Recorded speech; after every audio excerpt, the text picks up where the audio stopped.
al mediodía y después Luis Bremer, y así va la programación de la querida 750. El día está bastante bien, ¿no? Un poco fresco para verano porteño todavía, al menos, algo ventoso, pero me parece que está disfrutable.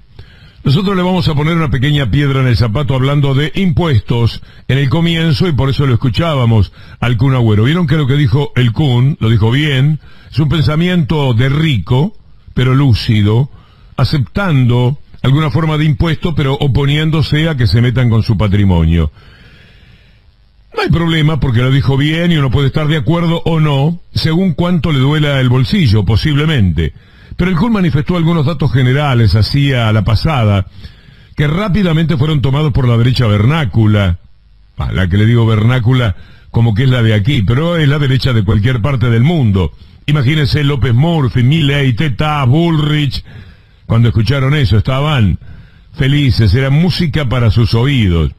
Así que le pedí ayuda a la doctora Julia Estrada, al CEPA, para que me permitiesen desarrollar un poco la intuición de que el tema presentado por el Kun no tiene tanto asidero. Y vamos a dar algunos ejemplos al paso, y después también datos irrefutables. Mire, hay más peso de impuestos a la propiedad, por ejemplo, en Francia. Incluso en Dinamarca hay mucho peso de impuesto a la renta o a los ingresos, que es el famoso impuesto a las ganancias de acá. Además, la presión tributaria es 10 puntos más alta en Europa que acá. Escuchó bien, 10 puntos más alta es la presión tributaria en Europa que en la Argentina. ¿Cuánto se recauda de impuestos patrimoniales en la Argentina? 4.3%. En Brasil, 4.6%. En Francia, 12.24%. En Dinamarca, 4%. Para tomar algunos de los ejemplos. ¿Cuánto se recauda en impuestos al consumo? ¿Cuánto pesan en nuestra vida? 48% en la Argentina, 43% en Brasil, 26% en Francia y en Dinamarca 30%. Pero después vienen los impuestos a los ingresos, 18% en la Argentina, 21% en Brasil, 26% en Francia, 63% en Dinamarca. Tomás Piketty, el tipo más conocido que hay hoy día en el mundo de la economía, no sé si el mejor, pero un tipo muy leído, habla en la concertación de sus libros, en la concentración de la riqueza. Habla en el mundo, el 10% más rico tiene el 76% de la riqueza. En América Latina un poquito más, el 77%. ¿Cuánto pesan los impuestos progresivos a los más ricos sobre la recaudación total? 41% en América Latina, 55% en Europa, Kun. 41% en América Latina, 55% en Europa. La presión fiscal diferenciada, 37% en Europa, 21% en América Latina. Mucho más pesado allá, porque acá los ricos han tenido muchísimo mejor lobby. Son los que han armado las leyes, los que han armado los países, y fueron construyendo este sistema de impuestos. Así que, para nada hay una situación abusiva en la Argentina. Los abusos, en todo caso, están del lado de los ciudadanos contra el Estado. Y cuando los grandes empresarios, con su ejército de contadores, roban al Estado, le meten hambre y desamparo a una parte muy importante de la sociedad. Podríamos acordarlo del impuesto al patrimonio si supiéramos que de verdad se pagan los impuestos que corresponde por parte de los que ganan mucho, pero mucho dinero en la República Argentina. En impuestos, afuera es peor. Recuérdelo cuando el tema salga a la mesa familiar y ahí aparece el cuñado que le va bien, el que echó buena, despotricando contra los impuestos, porque enseguida, antes estaba de acuerdo con usted, pero ahora despotrica contra todo, como rico, y va contra los impuestos. Usted dígale, perdóname, a su hermana, y respóndale, sin ánimo de pelea, acá es mejor que en ningún lado. Metete eso en la cabeza. Patrimonio es todo lo que vos tenés en el mundo. Hay países que por tener plata en tu cuenta o en cualquier parte del mundo, a vos te cobran, anual, te cobran, ¿ok? Entonces, ahora yo te hago una pregunta. ¿Por qué te cobran? Si vos ya pagas los impuestos. Entonces, bueno, tenés varios países que no te cobran.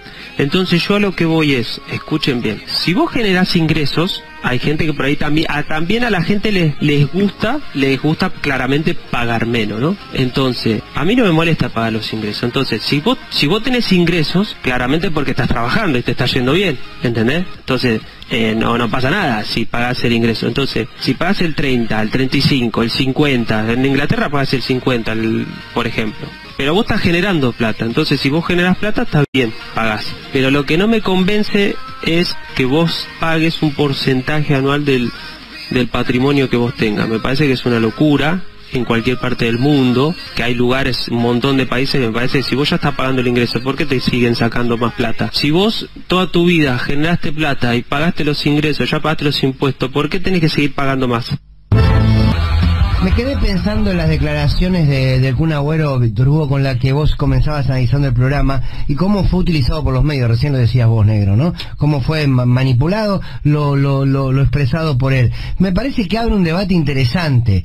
Primero, a partir de estos datos que vos hoy contabas de lo que pasa en el mundo, precisamente con el impuesto al patrimonio. Pero a mí me parece que el planteo que hace el Kun Agüero es realmente extraordinario, porque hace un planteo de una base económica, insisto, importante, que no fue tenida en cuenta. Si recordamos, el Kun plantea que él está de acuerdo con pagar impuesto, si se quiere, a las ganancias, a los ingresos. Y él dijo, yo pago hasta el 50%, no tengo problema de pagarlo. ¿Por qué no tengo problema? Explicó, porque ese dinero que a mí me dan genera movilidad.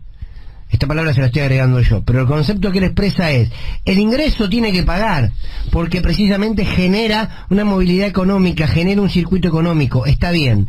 Y él lo que se pregunta es, ¿por qué un patrimonio que no genera movimiento económico, que no genera ingresos, que no genera ganancias, que no genera producción, tiene que pagar? Y él expresa que entonces no está de acuerdo con pagar. Pero me parece que se está perdiendo de vista el planteo que él hace, que es interesante. Uno cree humildemente que toda aquella persona que tenga más de una propiedad, o en todo caso, luego de la propiedad que es propia para vivienda, que pague si tenés una quinta, o 2 quintos, 3 departamentos, a mí me parece que sí, que hay que pagar, sobre todo para equilibrar la sociedad. Ahora, me parece que el planteo del Kun Agüero es interesante, es muy interesante, más allá de lo que algunos medios quieran instalar. Continúa el acampe y la movilización en la 9 de julio de distintas organizaciones sociales, movimientos piqueteros, que continúan acampando, que continúan con su reclamo al gobierno nacional por planes sociales, por programas sociales. Lo primero que quiero decir es que están pidiendo programas sociales. No hay que detenerse en si el problema es que haya gente que se movilice o corte calles por pedir un programa social. La pregunta es ¿por qué cada vez son más los que necesitan programas sociales? Dicho esto, continúo. La televisión muestra a esa cantidad de gente como una especie de enemigos internos, como el problema que vive la sociedad.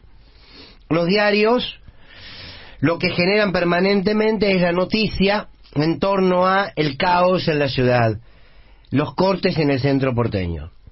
En muchos casos hay canales de televisión que mandan a sus cronistas para que vean si pueden enganchar a alguien que les diga que están pagos, o enganchar a otros que les hable de la organización de esas movilizaciones.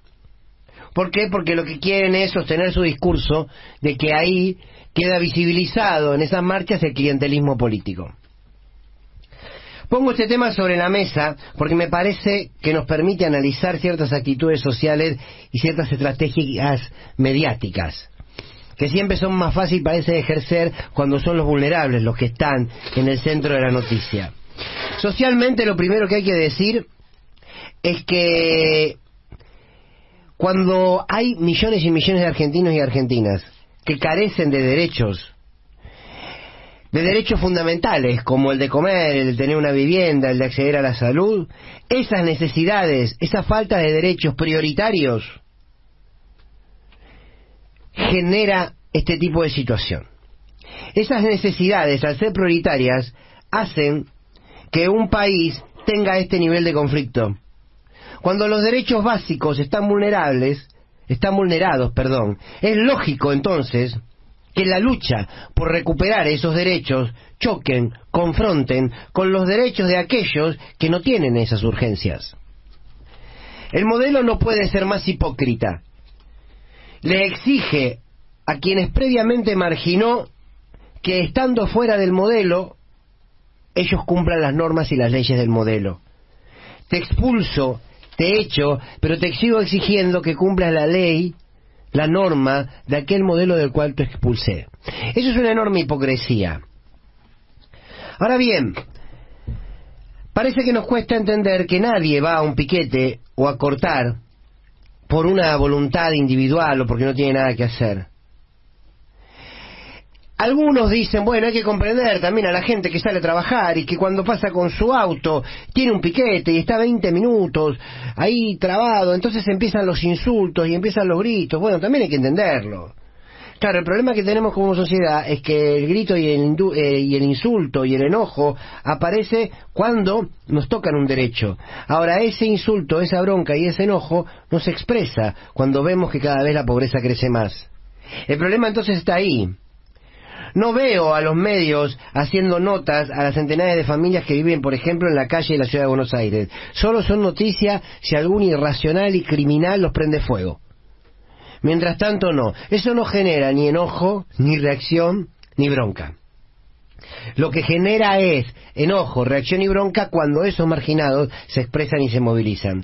Los medios titulan caos cuando hay un piquete, cuando en verdad el verdadero caos lo viven, por ejemplo, 18 millones de argentinos que son pobres.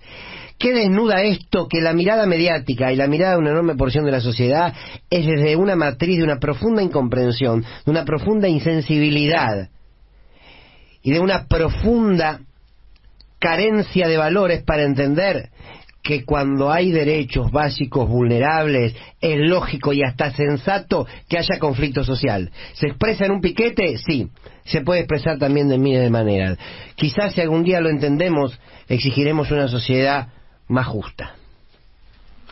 La columna de Fernando Borroni.